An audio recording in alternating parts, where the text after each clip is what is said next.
విజయవాడలో హిందూ పరిరక్షణ సమితి ఆధ్వర్యంలో నిరసన కార్యక్రమం చేపట్టారు. కాళేశ్వర స్వామి శివలింగం ధ్వంసానికి వ్యతిరేకంగా నిరసన తెలియజేశారు.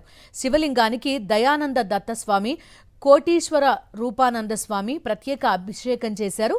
కార్యక్రమంలో మాజీ ఎమ్మెల్యే మల్లాది విష్ణు, మాజీ మంత్రి వెల్లంపల్లి శ్రీనివాస్ పాల్గొన్నారు. హిందూ ధర్మంపై కూటమి ప్రభుత్వం వివక్ష చూపుతోందని వైఎస్ఆర్సీపీ నేతలు మండిపడ్డారు. ద్రాక్షారామంలో సంరక్షణ పూజ ఎందుకు నిర్వహించలేదని నిలదీశారు.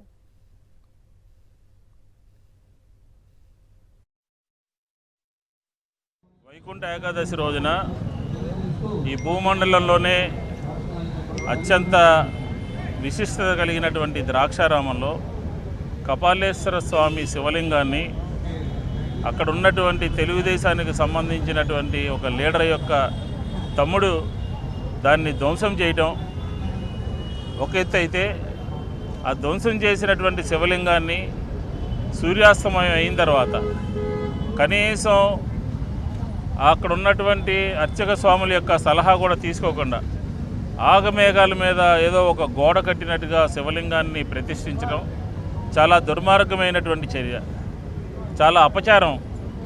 దాన్ని వైఎస్ఆర్ కాంగ్రెస్ పార్టీ కానీ హిందూ సంఘాలుగా కానీ మేమందరం కూడా తీవ్రంగా ఖండిస్తూ ఉన్నాం.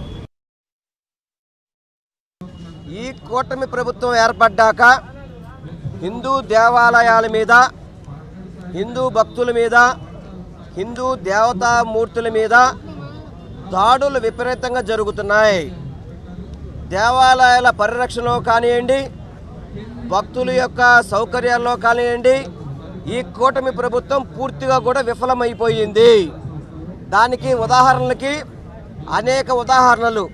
ఈ ప్రభుత్వం ఏర్పడ్డాక ఎన్నడూ లేని విధంగా తిరుమల తిరుపతి దేవస్థానం వైకుంఠ ముక్కోటి ఏకాదశి నాడు 6 భక్తుల్ని పొట్టను పెట్టుకున్న ఘనత ఈ కూటమి ప్రభుత్వానికి దక్కింది.